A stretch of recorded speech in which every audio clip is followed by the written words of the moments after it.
الرحيم الحمد لله رب العالمين والعاقبة للمتقين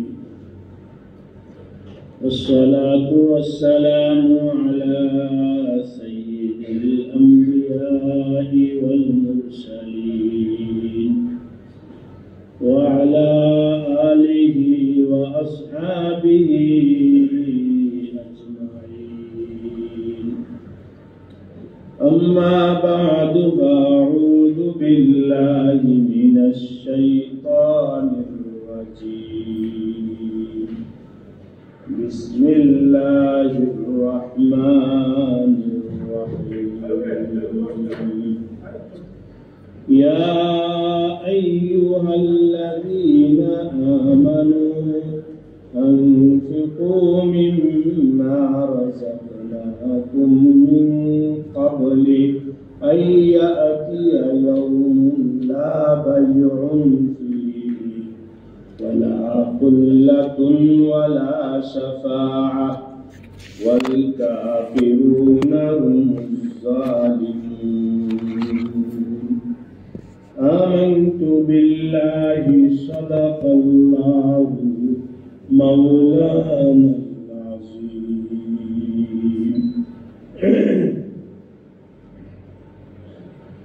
উপস্থিত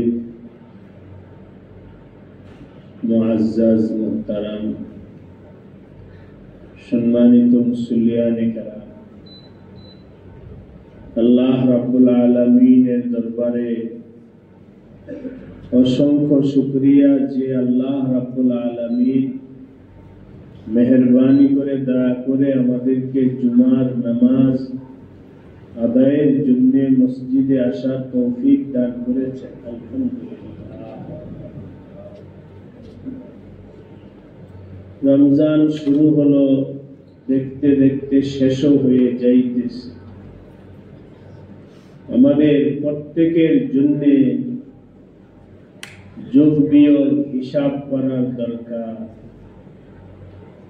যে আমি আজ পর্যন্ত এই রমজানে কতটুকু আল্লাহ তাআলার সন্তুষ্টি হাসিল করতে পেরেছি, আজ পর্যন্ত কতটুকু আমল করতে পারলাম, এই ব্যাপারে সবাইকে যোগ বিয়োগ করার দরকার। আমলের দ্বারা মুমিন এবং মুসলমানের ইজ্জত বৃদ্ধি পায়। আল্লাহ পাক ঈমানদারদের ইজ্জত সম্মান আমলের সাথে সম্পর্কিত করেছে।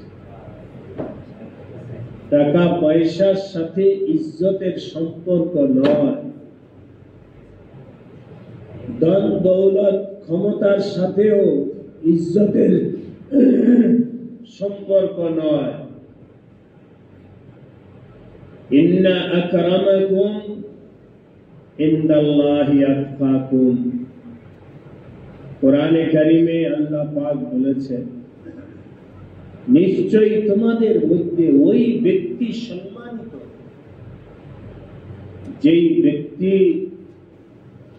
তোমাদের মধ্যে আল্লাহ তাআলার কাছে ওই ব্যক্তি সম্মানিত যেই ব্যক্তির দিল এবং মনে আল্লাহর ভয় বেশি। এই আয়াতে আল্লাহ পাক টাকা পয়সার বিষয়টা বলেন।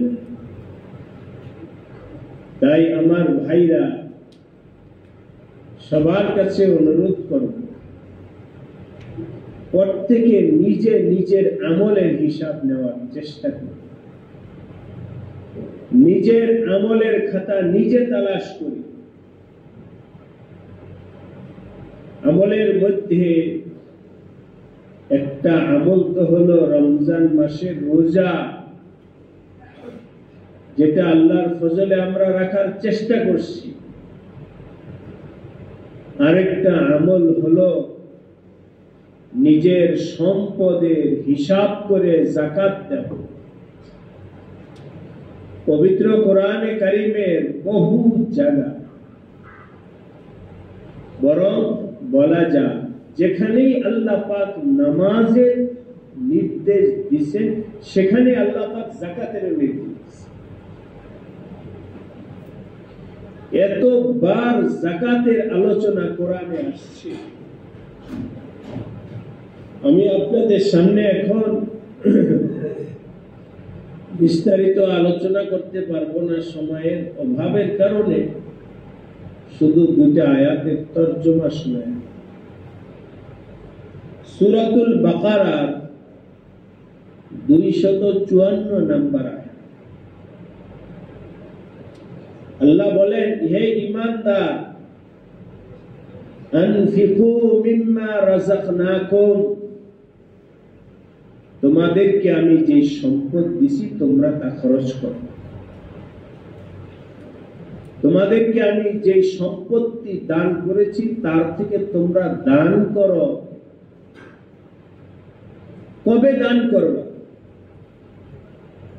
মুসলমানকে যদি বলা হয় যে আল্লাহ পাক দান করতে বলছে, বুঝে দান করবে কবে? সময় হলে তা দিব দিব। আল্লাহ পাক সময় পাই দিয়েছে, আজ কাল পরশু, ঠিক আছে, আজকে পারলে আজকে দাও, আগামীকাল পারলে আগামীকাল, কিন্তু অবশ্যই মিন ক্বাবলি আইয়াতিয়া ইয়াউম, ওই দিন আসার আগে দিও যেই দিন লা পাই, কোনো বেচা কিনা চলবে না, ওয়ালা খুল্লাতুন, এবং কোনো বন্ধুত্ব থাকবে না। ওই দিন তো থাকবে সবার নফসি নফসি হালাত। কিসের বন্ধু, কিসের ভাই, কিসের মা, কিসের স্ত্রী, কিসের ছেলে, কোনো কেউ কারো কোনো ফিকির থাকবে না। ইয়াউমা ইয়াফিরুল মারউ মিন আখিহি ওয়া উম্মিহি ওয়া আবিহি, ওই দিন তো নবীরা পর্যন্ত নফসি নফসি হালাতে থাকবে। ওই দিন আসার আগেই দিও। ওয়ালা শাফাআতু, এবং যখন তুমি বিপদে পইরা যাইবা, বিপদ থেকে বাঁচার জন্য কেউ সাহস পাবে না তোমার পক্ষে কোর্টে দাঁড়ানোর জন্য। দেখেন, ইমার্জেন্সি কোনো আসামি যদি মামলায় হাজির করে, উকিলরা তার পক্ষে কথা বলে, এক পরিস্থিতি এক স্বাভাবিক হোক, এরপরে উকিলও পাওয়া যায় না তার পক্ষে দাঁড়ানোর জন্য। আল্লাহ পাক বলেন, লা শাফাআতু, ওই দিন কোনো তোমার পক্ষে কেউ বলনেওয়ালা থাকে। ওয়াল কাফিরুনা হুমুজ জালিমুন, আর যারা আল্লাহ পাকের কথা মানে না, আমলে নেয় না, গুরুত্ব দেয় না, অস্বীকার করে, আল্লাহ পাক বলেন তারাই জালিম। অন্য আয়াতে আসছে সূরাতুত তাওবা 103 নম্বর আয়াত। আল্লাহ তাআলা নবীজিকে বলেন, খুয মিন আমওয়ালিহিম সাদাকাতান, আপনি তাদের থেকে তাদের মালের সাদকা, বলতে এখানে যাকাত মুরাদ, যাকাত উসুল করেন। গত কয়েকদিন আগে বলেছিলাম, যেমন আমাদের দেশে বিদ্যুৎ বিল, পানির বিল, গ্যাসের বিলের জন্য রাষ্ট্রীয়ভাবে বিধিবদ্ধ নিয়ম আছে। এখন তো এই যে কার্ড সিস্টেম করছে, আপনার বিদ্যুৎ কার্ড কিনবেন, যত টাকার কিনলেন তত টাকার বিদ্যুৎ খরচ হয়েছে, অটোমেটিক বিদ্যুৎ বন্ধ হবে। এটা তো হলো দুনিয়া রাষ্ট্রীয় ব্যবস্থাপনার জন্য করা হয়েছে। আল্লাহ পাক নবীজিকে বলেন যে আপনি এরকম ব্যবস্থাপনা করেন, কোন একজন মুসলমান যেন যাকাত দেওয়া থেকে বিরত থাকতে না পারে। খুয মিন আমওয়ালিহিম সাদাকাতান, তাদের বাড়ি বাড়ি লোক থাকবে, বাড়িতে যাবে, গিয়া হিসাব নেবে, বলো তোমার কি সম্পত্তি আছে, কি আয় আছে, কি ব্যয় আছে, সবকিছু বলবে। হিসাব করার পরে যদি যাকাত লাজিম হয় নিয়ে এসো। একবার নবীজি এটাদেরকে বলা হয় সাই। কোরআনে কারিমের মধ্যে আছে সাই। এই পোস্টে যারা কাজ করবে তাদেরকে সাই বলা হয়। ইন্নামাস সাদাকাতু ওয়াল আমিল, আমিলও বলা হয় ইন্নামাস সাদাকাতু লিল ফুকারাই ওয়াল মাসাকিন ওয়াল আমিলিনা আলাইহি, আমিল। নবী আলাইহিস সালাম একজনের বাড়িতে পাঠাইছেন আমেলকে, যাও তার সম্পদের যাকাত নিয়ে আসো। যখন আমেল গেছে, যাওয়ার পর ওই লোকের হিসাব করে দেখা গেছে অনেক যাকাত চলে আসছে। সম্পদ অনেক, যাকাত অনেক। কারো যদি, কথার কথা বলছি, কারো যদি 40 কোটি টাকা থাকে তাহলে তার যাকাত আসবে কত?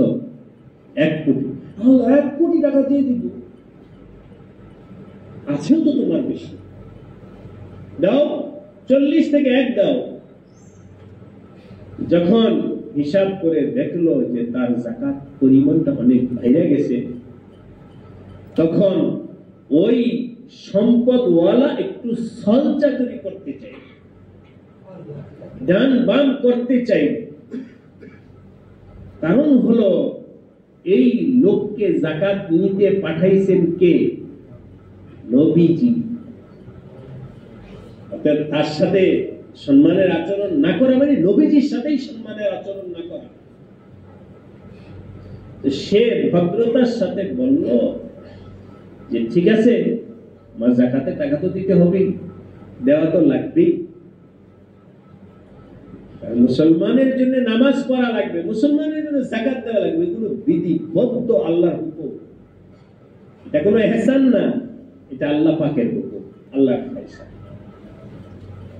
তো তুমি যা, আমি নিজেই যাকাতের সম্পত্তি নিয়ে নবীজির কাছে হাজির, আমি নিজেই নবীজির কাছে যাব। এটা আসলে দেওয়ার জন্য ছিল না, এটা হলো টাল বাহানার জন্য ছিল। যাই হোক, সে খালি হাতে চলে আসছে।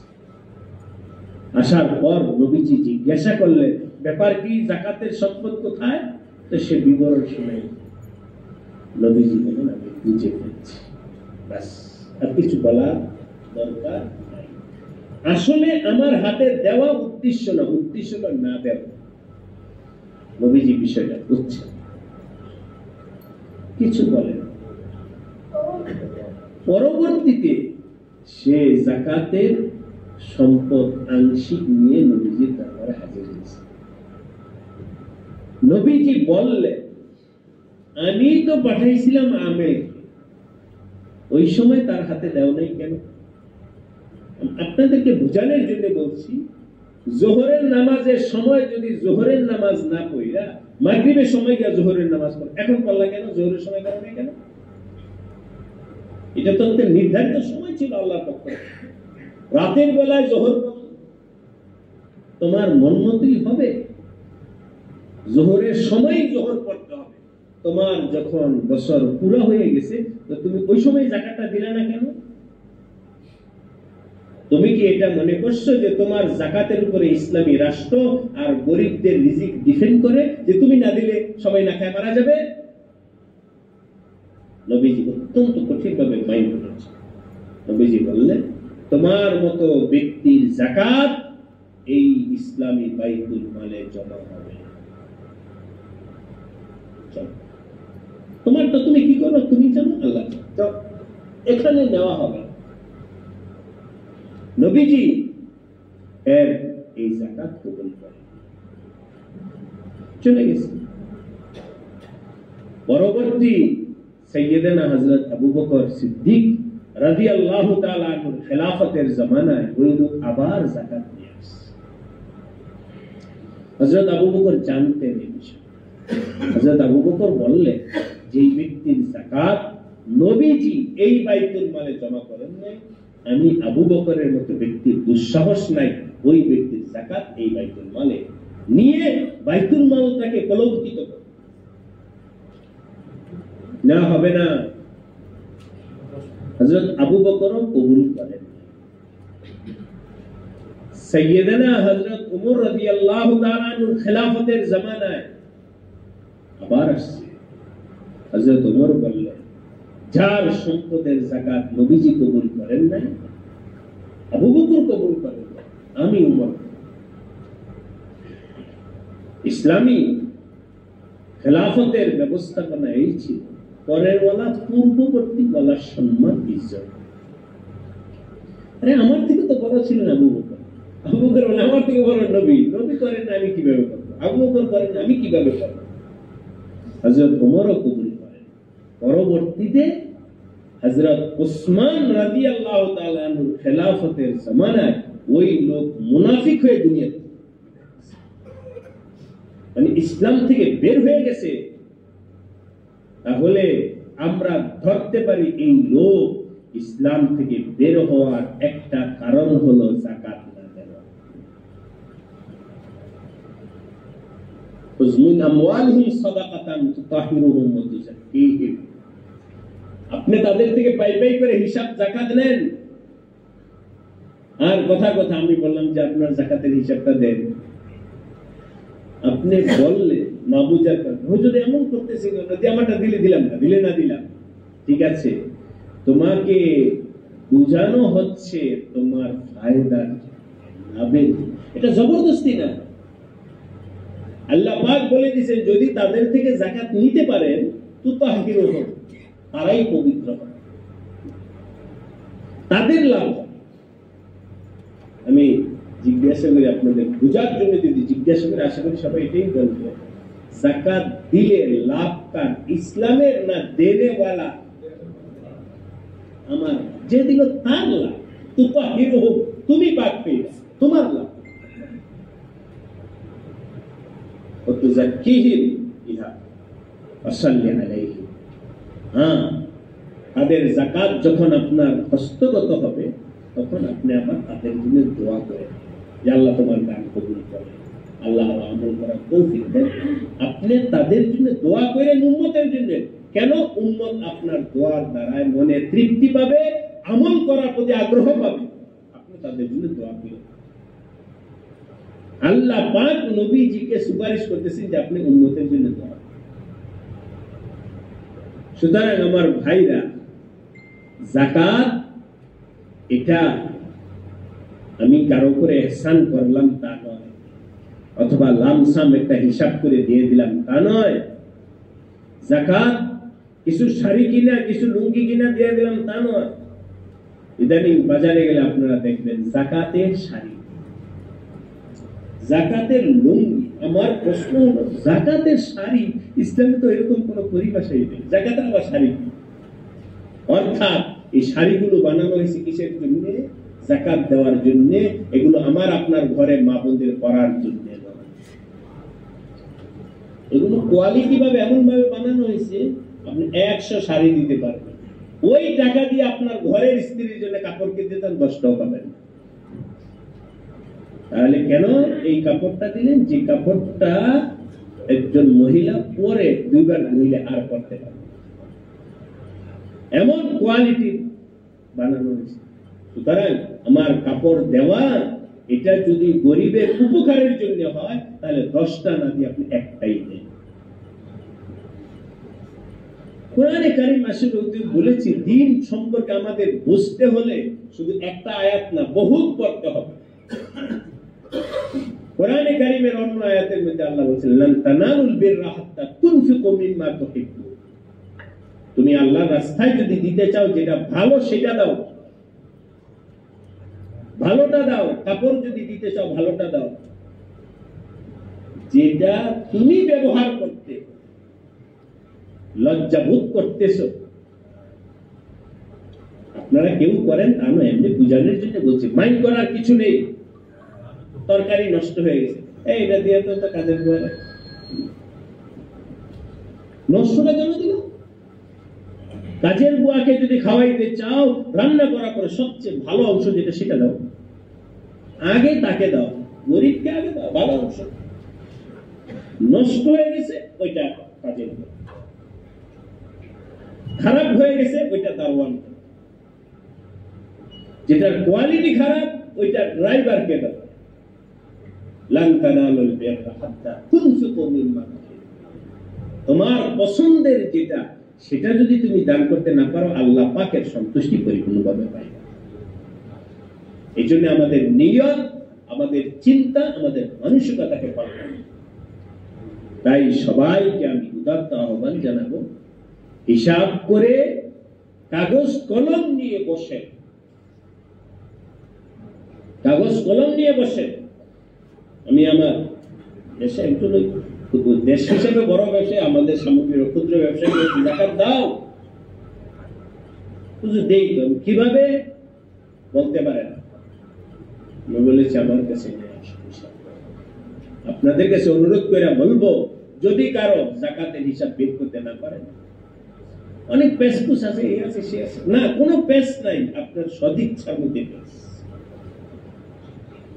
কত কোটি কোটি টাকার মানুষ জাকাত দিতেছে, আমি 2 পয়সার জাকাত দিব, মনে করছে আমার হিসাবে অনেক পেসপুস আছে, বের করতে পারি না। যদি কেউ নিজের সিদ্ধান্ত নিজে না নিতে পারে, আমার কাছে আসে, ইনশাআল্লাহ আমি সময় দেব। আপনার জাকাত উপর ওয়াজিব কিনা কাগজে কলমে লিখে আপনাকে বুঝাবো, সব ইচ্ছার অভাব। এই জাকাত না দিয়ে লাভ কি? কোনো লাভ নাই। এই জাকাত না দিলে ক্ষতি কোথায়? দুনিয়াতে, কবরে, আসলে। যে ব্যক্তি জাকাত দিবে না, লেখা রাখতে পারেন, ওই ব্যক্তি কোটিপতি হতে পারে, কিন্তু তার অস্থিরতা পেরেশানি করবে, অস্থির পেরেশানি বিভিন্ন ভাবে শান্তিতে থাকতে পারে। বরং কোরআনে কারিমে তো আল্লাহ বলেছেন, অন্য আয়াত আমি এখন নিয়ে আসি নাই, তোমরা মনে করো সুদে টাকা লাগাইলে টাকা বাড়বে, এর দ্বারা টাকা ধ্বংস হবে, আর জাকাত দিলে টাকা কমবে না, এর দ্বারা সম্পদ বাড়বে। জাকাত দিলে সম্পদ বাড়বে, সুদ লাগাইলে সম্পদ কমবে, আল্লাহ পাক বলেন। তাই কেউই জাকাত থেকে যেন মোর না। আল্লাহ পাক আমাদের সবাইকে জাকাতের হিসাব করে বিধান চাই না আমল করার তৌফিক দান করেন। সম্পর্কে বিস্তারিত জাকাত কাকে দিবে, কখন দিবে, কি দিবে, এটা কোন রমজান মাসের সাথেও সম্পর্কিত না। যার যখন নেশাব হবে 7.5 ভরি স্বর্ণ অথবা 52 ভরি রূপা অথবা তার সমমূল্য নিত্য প্রয়োজনের অতিরিক্ত সম্পদ যদি কারো থাকে, নিত্য প্রয়োজনের অতিরিক্ত সম্পদ যদি থাকে, ব্যবসায়ী ব্যবসার মালে জাকাত আছে, ঘরে সোনা গয়নার উপরে জাকাত আছে, যদি নেশাব পরিমাণ হয়ে যায়, উদ্বৃত্ত ব্যাংকে যে সমস্ত টাকা আছে এগুলোর উপরে জাকাত আছে। বিস্তারিত মাসলা এখন আর বলার সুযোগ নেই, প্রত্যেকে জাইনা নিয়ে জাকাত। আল্লাহ পাক আমাদের সবাইকে জাকাত সম্পর্কে সতর্ক হওয়ার তৌফিক দান করেন। আমিরুল মুমিনিন খলিফাতুল মুসলিমিন হযরত ওমর রাদিয়াল্লাহু তাআলা আনহু তো ওনার খেলাফতের জামানায় যারা যাকাত দিতে অস্বীকার করেছেন তাদের বিরুদ্ধে জিহাদ করেছেন। কেন আল্লাহ হুকুম মানবে না? হাদিসের কিতাবের মধ্যে বিস্তারিত বিধান আছে, বিস্তারিত আলোচনা আছে। আজকে আমাদের ইসলামী খেলাফত নেই, এই জন্য এই সমস্ত বিষয় প্রত্যেকের সৎ ইচ্ছা। আপনি যদি দেন আল্লাহ পাকের কাছে আজর সওয়াব পাবেন, আপনি যদি না দেন তো কবরে এটা শাস্তি ভোগ করতে হবে। দুনিয়াতে হয়তো আইনের কিছু আসবে, দুনিয়াতে আইনে আছে বিদ্যুৎ বিল না দিলে বিদ্যুৎ বিল কেটে দিবে, পানির বিল না দিলে পানির বিল কেটে দিবে, গ্যাস বিল না দিলে গ্যাস বিল কেটে দিবে। ঠিক যাকাত যদি না দাও আল্লাহ পক্ষ থেকে তোমার রহমতের বিল আল্লাহ কেটে দিবে, আর পাবা না। যাই হোক, আল্লাহ পাক আমাদের সবাইকে তৌফিক দান করেন। এই একটা সংক্ষেপে আলোচনা করলাম। আমাদের আজকে অনেকগুলো আলোচনার বিষয় চলে আসছে সময় হিসাবে।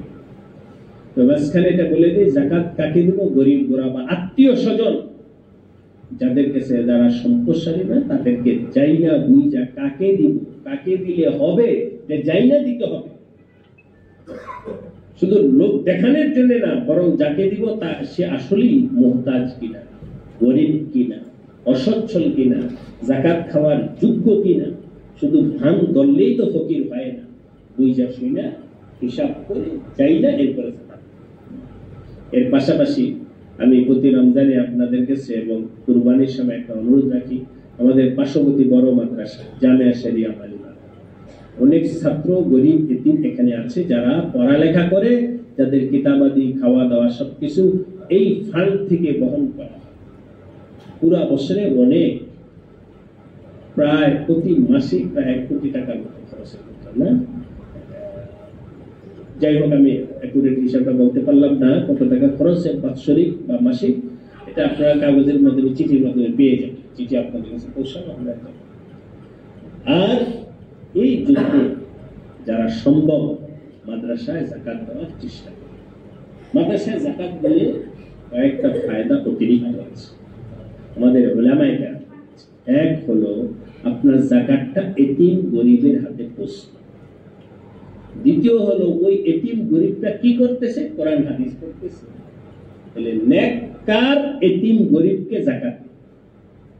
এক হলো এতিমকে দিলাম, গরিবকে দিলাম, আর এক হলো নেককারকে দিলাম।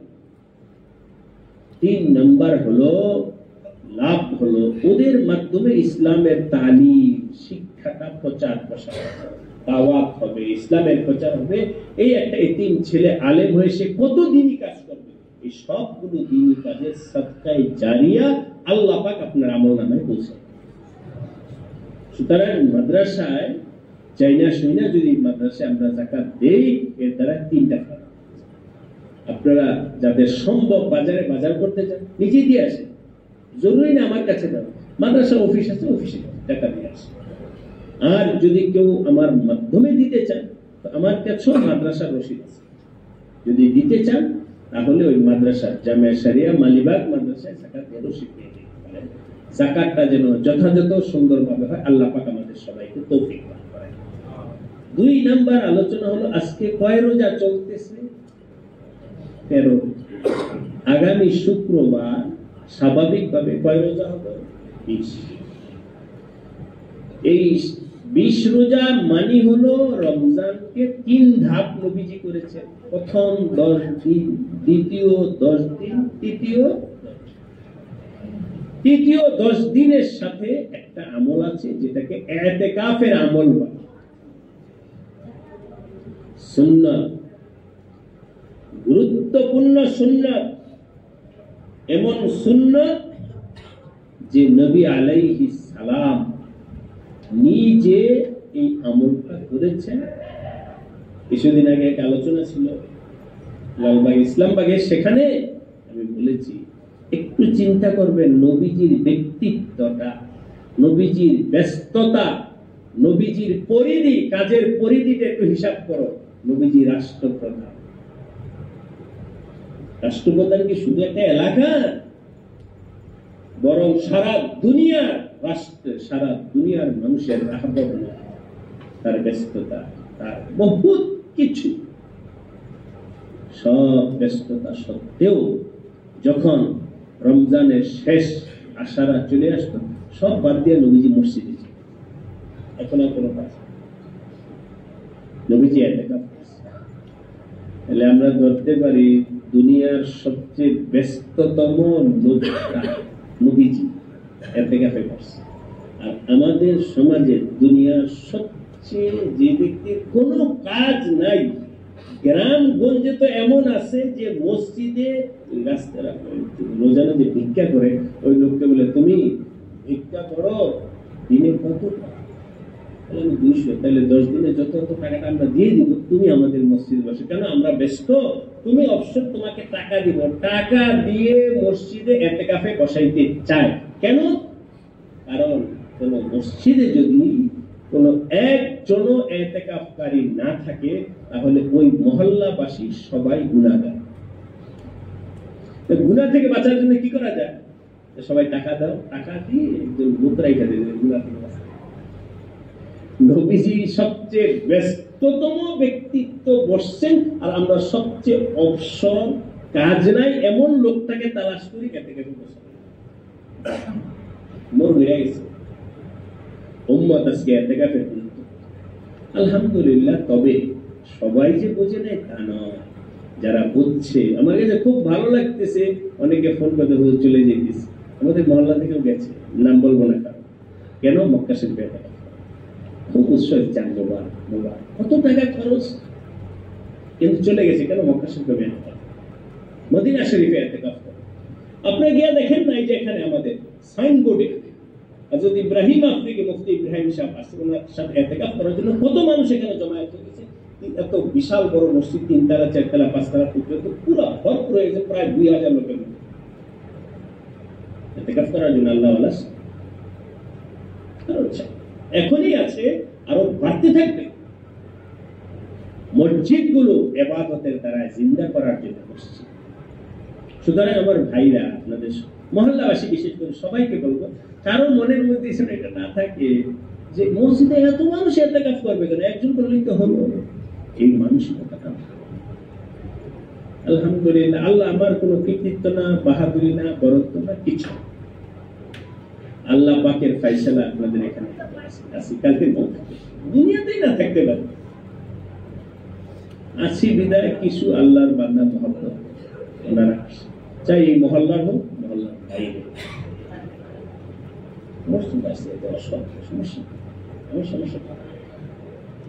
মুসল্লি আসবে বাহির থেকে, এখান থেকে তো কিছু মুসল্লি অন্য জায়গায় নেই। আমাদের এখান থেকে কেউ বাইতুল মুকাররম নামাজ পড়তে গেছে এমন নাই। যার যেখানে মনের তৃপ্তি পায় বা সেখানে মহল্লাবাসী কেউ যদি অন্য জায়গায় ভালো লাগে সেখানে পাবে, কেউ যদি ওখান থেকে এখানে আসে, সমস্যাটা কথা এগুলো কেউ সমস্যা নিয়ে না, সবার কাছে অনুরোধ করে। আলহামদুলিল্লাহ আমাদের এখানেও ইতিকাফের জন্য কিছু লোক আসে বাহির থেকে, এটাকে আপনারা নেগেটিভ ভাবে নিয়ে না, দোয়া করেন আল্লাহ পাক ওদের আমলের বরকতে আল্লাহ যেন আমাদেরকে বানান। এটার বরকত তো মহল্লাবাসীও পাবে। তাই ইতিকাফ যারা করছেন করবেন, তাদেরকে বলবো আগামী শুক্রবারই মাগরিবের আগে মসজিদে, শুক্রবার মাগরিবের মসজিদে প্রস্তুতি, হালকা সামান, নিজের সামান মসজিদ, আর বাড়িতে যাওয়া না, একেবারে 4 কোঠা পর্যন্ত যারা সুন্নত ইতিকাফ করবে তাদের আল্লাহ পাক নবীজির মাধ্যমে জানাইছে, যে ব্যক্তি ইতিকাফ করে আল্লাহ পাক তার জীবনের সব গুনাহকে মাফ করে। আর হুয়া তাকে ইয়াতিকুল যুনুব। 2 নাম্বার বিষয় হলো, 3 নাম্বার বিষয় হলো আলহামদুলিল্লাহ অনেকেই অনেক আমল করেছে ব্যক্তিগতভাবে, দান সদকা বিভিন্ন, তার মধ্যে একটা আমল হলো রোজাদারকে ইফতারি করানো। একটা আমল, এটা একটা আমল। 1 গ্লাস পানি দিয়ে খাওয়া। মক্কা শরীফ মদিনা শরীফ দেখছি, ওখানে জমজমের পানির যে জায়গাটা আছে রাখা, ওই জায়গাও অনেক ভিড় হয় রাত ইফতারির সময়, বলে অন্য সময় ভিড় হয়। যখন ভিড় হয় তো ধরেন আপনি গেছেন পানি পর্যন্ত বসে, এখানে গ্লাস রাখা আছে, দেখলে এত ভালো লাগে। আল্লাহ পাক আল্লাহর বান্দাদের কত মানুষ ওখান থেকে পানি বইরা গ্লাস মধ্যে পানি করে ওই দূরের লোকটাকে দিতেছে। এমন না যে আমি পানি নিছি যাইয়া আরো 10 জনকে দিয়ে যায়, মানে গ্লাসে পানি ভইরা আরো 10 জনকে দিয়ে যায়। এরকম ছোট রাবারের গ্লান আছে, ওই গ্লানের মধ্যে পানি ভইরা তওয়াফ করতেছে, দাঁড়ায় রয়েছে যে আমি আমার ভাইকে একটু পানি খাওয়াবো। নবীজি বলেন, যে ব্যক্তি কোন রোজাদারকে ইফতারি করাবে আল্লাহ পাক তার আমলনামায় ওই রোজার সওয়াব দান করেন। সাহাবায়ে কেরাম আরজ করলেন, ইয়া রাসূলুল্লাহ, ইফতারি এত টাকা তো আমাদের কাছে নাই। নবীজি বললেন, যে ব্যক্তি একজন রোজাদারকে একটু দুধ অথবা পানি দিয়ে ইফতারি করাবে আল্লাহ পাক তাকেও এই সওয়াব দান করেন। সেই সুবাদে এই মসজিদে পুরো রমজানে জেনারেল ইফতারি আমল, এখানে কোনো ব্যক্তি পৌর নাই, যারা আছে তারাই। আলহামদুলিল্লাহ অনেকেই ইফতারির টাকা দেন, কেউ 1 দিনে, কেউ 2 দিনে, কেউ আংশিক। বলবো এই সুযোগটা সবাই কাজে নেয়। আমি একদিন ইফতারির টাকা দিলাম, নিজের স্ত্রীকে বলি, নিজের ছেলে মেয়েকে বলি, তোমরা একদিন ইফতারি করাও মসজিদ, বাচ্চাদেরকে পাঠিয়ে দেয়, হজ উমরায় যান, গিয়া শিখে আসেন আরবদের ছেলেমেয়েরা কি করে। এভাবেই বলছি, সময়টা একটু সময় নিচ্ছে আপনাদের থেকে। কালকে আমি আমার ঘরে বলেছি ছিলেন, আমরা ইফতারের সময় জায়গায় রাস্তায় যে সমস্ত লোক ঝামে করে আছে, ওদের দিকে পানি পায়। মক্কা, মদিনা, এই ইয়ং ছেলে পেলেরা যে ইফতারির সময় কি করে, চোখে পানি আসার না। কোন রোজাদার এত বড় বড় গাঠটি, রোজার গাঠটি কান্দে, এই কান্দে একটা, এই কান্দে একটা নিয়ে যেতেছে রাস্তায় ইফতারি করানোর জন্য। আমরা হজ উমরায় যাই, কিছু দেখি না? চোখ খুলে হজ উমরায় যাওয়ার দরকার। যদি চোখ খুলে দেখতাম, তাহলে কেন আমি আমার সন্তানদেরকে পাঠাইতেছি না ইফতারি খেদমত করার জন্য? আমাদের সন্তানদেরকে এই সমস্ত আমল করার দরকার নেই? আলহামদুলিল্লাহ, মক্কা মদিনায় সেই পরিবেশ হয়েছে। ইফতারি খাওয়ানোর জন্য যে কি পেরেশ, অভাব নাই। মক্কা শরীফ থেকে মদিনা শরীফ, রাস্তায় রাস্তায়, হাইওয়ে রাস্তার মধ্যে ইফতারি ক্যাম্প। আর লোক দাঁড়ায় রয়েছে, যাত্রীদেরকে বলছে গাড়ি থামাও, ইফতারি করে যাও, গাড়ি থামাও, ইফতারি করে যাও। কবে হবে আমাদের দেশে সেই পরিবেশ? ভাইরা, দেশ না, আমি ব্যক্তি আমল করা শুরু। তাই সবাইকে বলবো, ইফতারি ফান্ডের নাম লেখান, টাকা দেন। আমাদের খাদেম সাহেবের কাছে এখানে বিধিবদ্ধ সুন্দর শৃঙ্খলা আছে, সেই হিসাবে এই আমলটা সবাই করবেন। আমি শুনেছি আমাদের ইফতারি ফান্ডে কিছু টাকা বা ঘাটতি আছে, যা ছিল এটা প্রায় শেষের দিকে। তাই আপনাদের কাছে জানায় রাখলাম, যারা নিয়োগ করি তারা নাম লেখায়। আল্লাহ পাক আমাদের সবাইকে সবগুলো আমল করার তৌফিক দান করেন। যারা সুন্নত করেনি, যারা সুন্নত করেন, সবাই একটু ডাইনে চেপে দাঁড়াইয়ে, অনেক লোক অপেক্ষা করতেছেন, জামাত দাঁড়ায়।